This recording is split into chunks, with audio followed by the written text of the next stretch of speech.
Blog Talk Radio.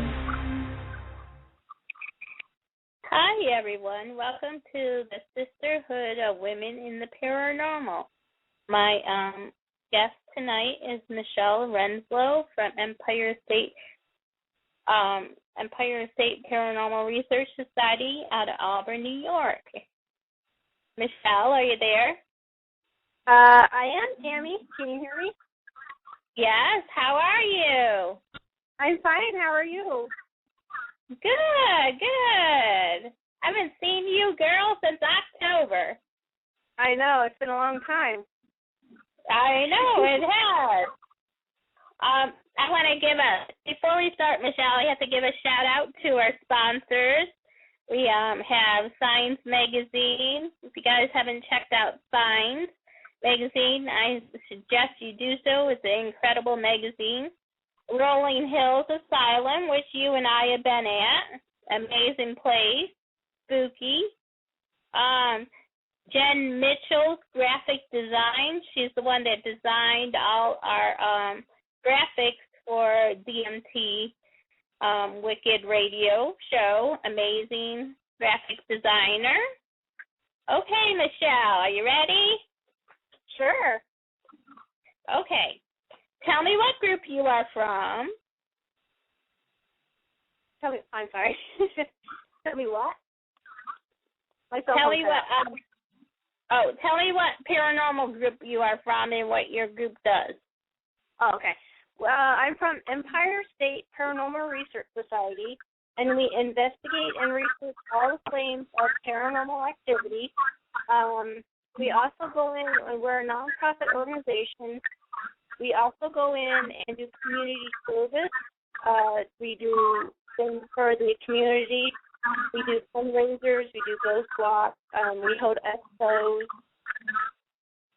We also have fun. Awesome. My next question is, how did you get involved in the paranormal? Actually, my husband got me involved in this.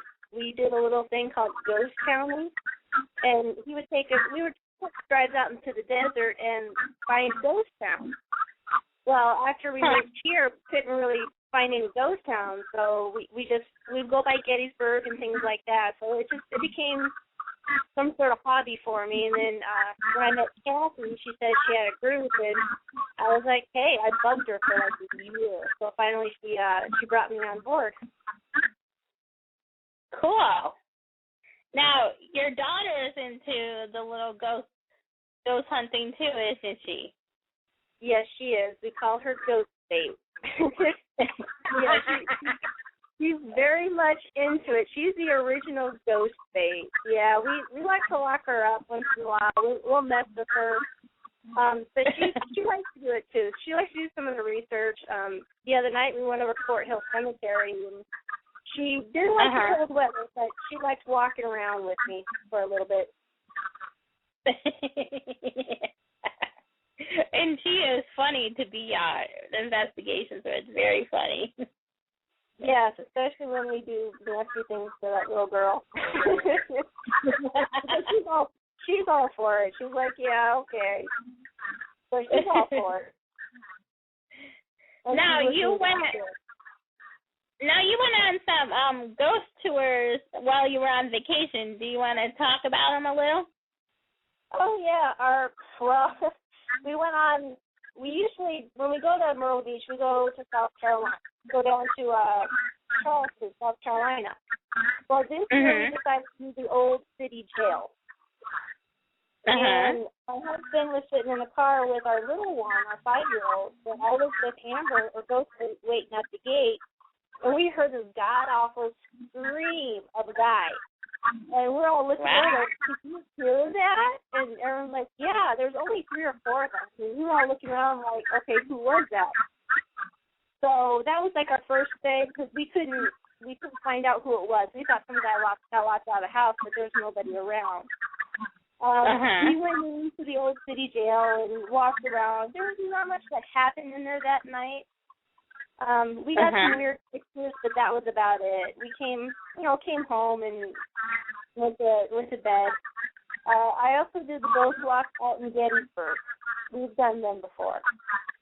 And I do recommend the Farnsworth story sellers or seller stories, or the Farnsworth ghost hunt in the Farnsworth Inn. Those are my two biggest producers of anything paranormal. Right. Now, did you stay at the Farnsworth while you were down there, or did you stay at Cashtown? Where did you stay? We stayed at Cashtown before. My husband and I did a mom and dad weekend, and we stayed in Cashtown. He was the one who woke me up and told me that there were footsteps in the room, but we were following them, but we couldn't find out where they led to and where they ended, so that was kind of weird for him. It was fun for me. I thought it was funny, but he didn't. We've stayed at Farnsworth Inn before. We haven't really had anything happen to us overnight at the Farnsworth Inn. We stayed in almost every room in Farnsworth Inn. Yeah, nothing stand out. So I guess it's a Sarah Black room next year, honey. Hint, hint. Oh, okay. Now, I've been to Gettysburg, and I've been at the Farnsworth and Cashtown, and let me tell you, Gettysburg is one of the scariest places I ever been to. The whole battlefield and the whole Farnsworth Inn is one of the scariest places I've been to. I saw a candlestick move on its own while I was down there, down in the basement of Farnsworth. So, yeah, it's one of the things I had there was the first year we stayed overnight near Farnsworth Inn, but not in it. And my two oldest children were very tiny at the time. We had just done 3 ghost walks back to back, and we decided to do the cellar story. At this time, they had the coffin in the middle of the room, and I just kept getting something was behind me. My husband kept telling me, "Oh, the stories are getting to your head. You're tired." And he goes, "You just need to let it go." And I'm like, "I can't. Something's behind me." And then there's a couple of tugs on my shirt that kind of got me spooked a little bit. And I don't normally have panic attacks or anxiety. So I was looking around, and I was checking out the behind me, and he thought I was just being a paranoid moron. And I was sitting there, and I grabbed a hold of my daughter, and she was completely asleep. Well, by the end of the stories, I had so much anxiety, and I needed to get out.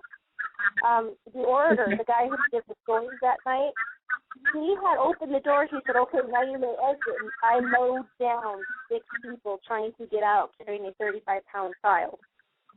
So I finally got out. I sat her down, and I started crying and shaking. My husband's like, "Are you nuts? You just ran over 6 people." I was like, "No, I didn't."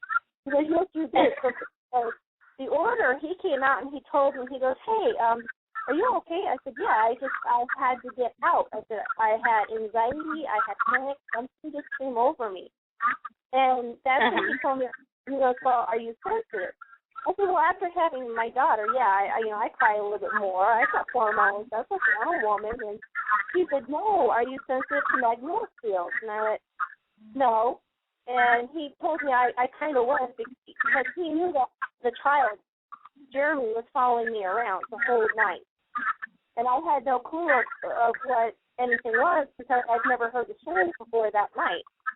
So he said that basically Jeremy likes to hang around women with children, because he lost his mom.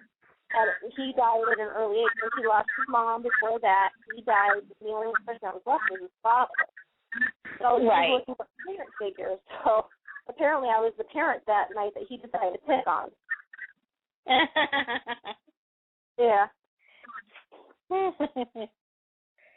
Now, Michelle, your group, tell us what your group is up to in October. You have a big event coming up.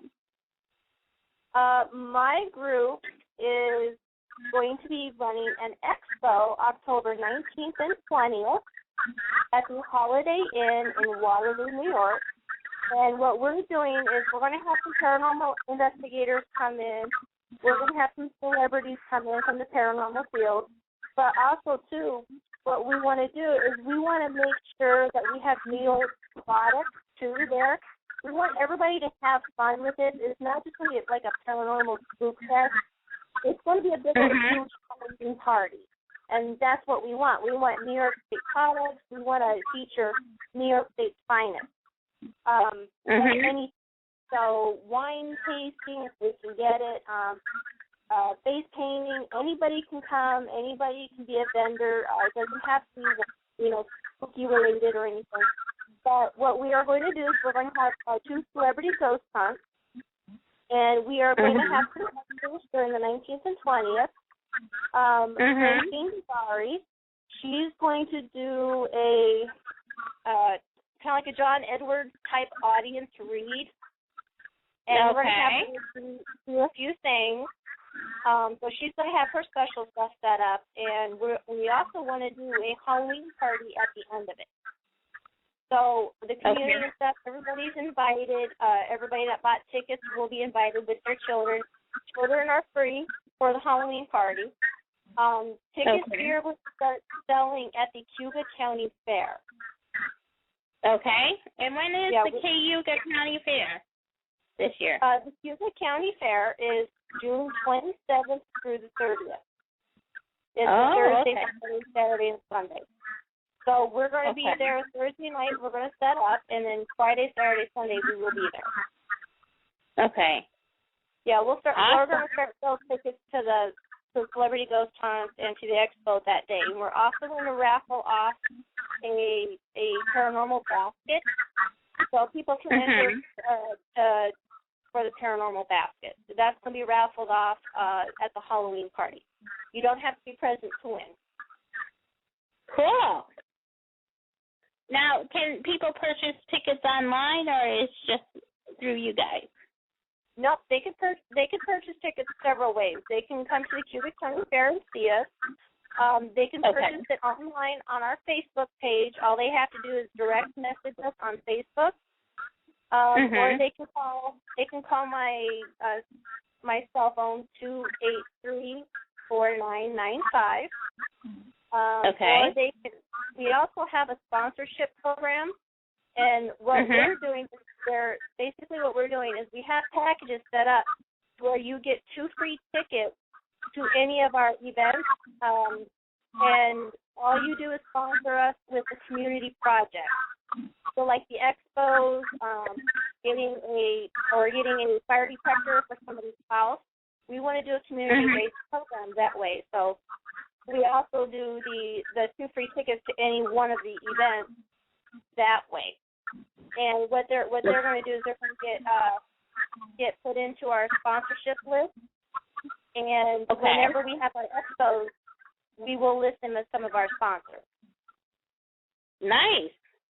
Yeah, it doesn't have to be business. Businesses can do it, or personal community services can do it. Anyone can do it. We're gonna open it up to everybody. Okay. Now, if you are a vendor, where do they go to get a table? You can go to our Facebook page and direct message us. We're going to do everything through our Facebook site, Empire State Paranormal Research Society. Just go through there and direct message us. And then we'll give them some of the info, some of the other info, because we do have. I don't want to give my address out on the radio, but that's fine. The address and everything, so of what you can do. Okay, that sounds awesome. Now, do you want to talk about who you have celebrity-wise right now? Yes, we do have John Tobin. He is one of our guests. Well, we have Christine Zari, who is another one of our guests. Brian Harnois said he'd come out to help us. And we have Gary Manley. Oh, nice. Okay. Yep. Yeah, that is awesome. Oh yeah, we got a good lineup. We're working on some others, but it's a little slow go with them right now because they got their events going and stuff, and they said as soon as they can they'll get back to us. The ones that have gotten back to us, we've got so far. We do have 2 vendors. Liz Stiles from Biz Can Bake. She's going to be there selling her treats and everything. She's going to be selling cupcakes, and we're going to have a cake for all the celebrities there. So she's going to have her sweet treat. And we're going to have some Reiki experts there setting up tables. We're going to have some jewelry, candles, things like that. Okay. Wow, sounds like you're going to have a busy October. Yeah. Yeah, it's always a busy year. Okay, now I have another question for you, Michelle. Yeah. As a woman in the paranormal, do you see any challenges that women face compared to male investigators? No.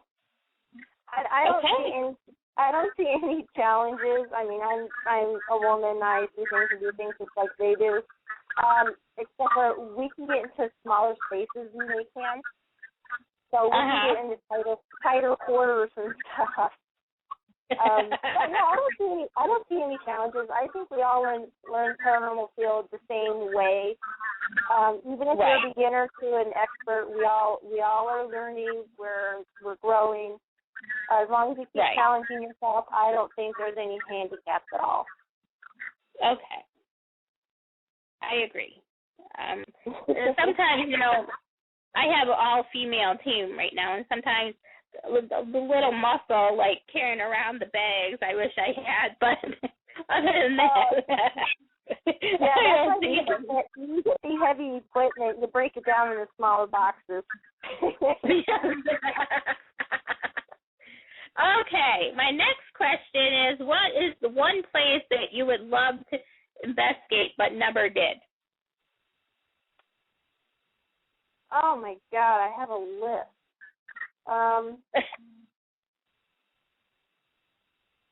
I think the one place I really would like to go at this point would be Povalia, because I hear it's so weird and everything, but I don't like to travel outside the country. So to stay within state, I think it's a toss-up between Rolling Hills and Hinsdale. Okay. Okay. Yeah. What is your favorite? I'm sorry. Go ahead. Oh no, I just say it's kind of like it's a toss-up, but there's a two-sided coin there. I like them both equally. I just went to Hinsdale this past weekend. Yes, you've been to Hinsdale what, 3 times now? Twice already. And it was, it's up a mountain and you don't get any cell service. But it was definitely interesting. Both times we've been there. So. Yeah, it's like camping indoors, huh? Yeah, it's like camping indoors, exactly. What is your favorite piece of equipment to use on investigations? It has to be my voice recorder. Okay. As long as I have my cell phone, my iPod, or a voice recorder, it has to be a voice recorder because it records everything. So even if I'm speaking out loud and I don't remember the conversation later, I can always pull it up and refresh everything. Okay. So definitely I have to be a voice recorder. All right. What is the scariest place you ever investigated? The scariest place? I would have to say it was a personal residence, and this place freaked me out to the max. I kept having, the anxiety, like something's behind me. I've been into a room, and I'm sitting down with a homeowner and another investigator, and I could feel like this tornado around me, tornado of air just blowing around. So I took my flashlight and followed the air current, and it was going in circles like a tornado. It kept going around me and around me. So finally we got up and we left the room because we couldn't get anything else to do. Sean and another investigator came up the stairs before we made it down. He said, something shook the camera. And I said, what do you mean? He said, something shook the camera like from left to right, not like up and down, but left to right, which is a kind of an odd way for our cameras to work because they're stationary. They're screwed into a pedicle, so it's kind of hard to move it from a left to right. So we went downstairs and we reviewed some of the video, and you can see it tipping back and forth from left to right, but not up and down, which I thought was kind of odd because nobody was around the video camera. So me, the investigator, and the homeowner stayed downstairs, and Sean and the other investigator was upstairs. And about this time, I got a little goofy, and I started asking for lottery numbers through the dowsing rods, and we were getting numbers right and left. So I'm thinking like, hey, I'll hit the jackpot in the morning. So we were talking, and I had said, hey, listen, why don't we play a game? You know, if there's anything around here, go upstairs, whisper the word cat in Sean's ear, or throw something at him. Just, you know, let us know you're here. A couple minutes later, Sean and the other investigator come tearing down the stairs saying, hey, we got something thrown at us. So the homeowner was like, really, what was it? He said, it was a potted plant. So the homeowner was like, no, really? So we went upstairs, and with the chair where I was sitting, the plant was behind it, and it had been thrown about 5 feet out of a 3-foot-tall wire-rimmed planter. And we tried to debunk it because the wire rim, it has a 2-inch lip on it. So the pot, which was 35 pounds, had to be lifted off about 2.5 inches in order for it to be flung anywhere. And the curtains were moved in, and I was like, hey, that was the chair I was sitting in when I got that air current going around me. About that time, the hair on the back of my arms and the neck and everything started raising up. I'm like, all right, fine, review the evidence. But, yeah, we never, the homeowner, we got back with the homeowner, and she said she's never had any more activity in that house after that night. So Sean surmised that we might have just expended all the energy and it wanted to be released, and that once we recognized who it was, it had dissipated and gone away. They haven't to this day had any activity in that house. Cool. Okay, one more question. What is the funniest moment you had on an investigation? Oh, my God. If I had a piece of video and voice recording on this one, that would be great. We were at a house, and I do believe you were with us at this point. We were in the house, and the homeowner kept telling us, watch the basement door, because the ceiling in the basement, you'll hit your head. So the homeowner kept saying, don't, watch your head, watch your step. One of the investigators that was with us at the time, when he went down the steps, he forgot to duck, and he bumped his head, and you could hear the thump on the floor. We all just laughed. We're like, oh, my God, how many times were you told to watch your head? But I think if I had a piece of video to go with that one, that would have been great. With you guys, I ran into a pole a couple of times in the attic. I didn't know that. You ran into a pole. I had my camcorder with night vision, and I was looking through that, and I just ran into a pole. I was walking, and I ran into a pole. And then I ran into it again, and Sean started laughing. No, you don't have any depth perception because it's 2D. So we see in 3D, and the camera sees in 2D. So our depth perception even with the people on the shows and stuff, they have no depth perception, so they don't know how close something is. So we run into stuff all the time, but yeah, I didn't get a chance to get that one. And I think another funny time was when we were at Rolling Hills Asylum and a bat flew into Sean's back. That was pretty funny. Oh. I was right behind Sean, and we're walking, and all of a sudden, we thought it was something paranormal until Sean was like, "I'm good, just with me." So that was pretty funny. Yeah, watch out for those bats. They're sneaky ones. So that was pretty funny. But I want to thank you for coming on my show tonight, Michelle. Thank you. Oh, you're welcome. Yes, thank you for having me on. This is like great. We gotta do this sometime. Yeah, we do. Now, you can go to their Facebook page if you want to be a vendor or you're interested in attending the expo at Empire State Paranormal Research Society, right? Yeah. And you can follow the links to their website and all that. And yes, you can follow the links. Yep. And the contact person is you, right, Michelle? Yes, the contact person is me. Everything goes through my Facebook or through their Facebook to me, so I get direct links to it. So if anybody wants to be a vendor or wants to know where or how to pick up or when to pick up tickets, just let me know. Direct message us. Somebody will get back to you fairly quickly. Since everything's linked to my cell phone. So yeah, we get back in a timely manner to you. Okay. Well, I thank you for coming on the show. Thank you, Michelle. Bye. Thank you for having me. You're welcome. Bye. Bye.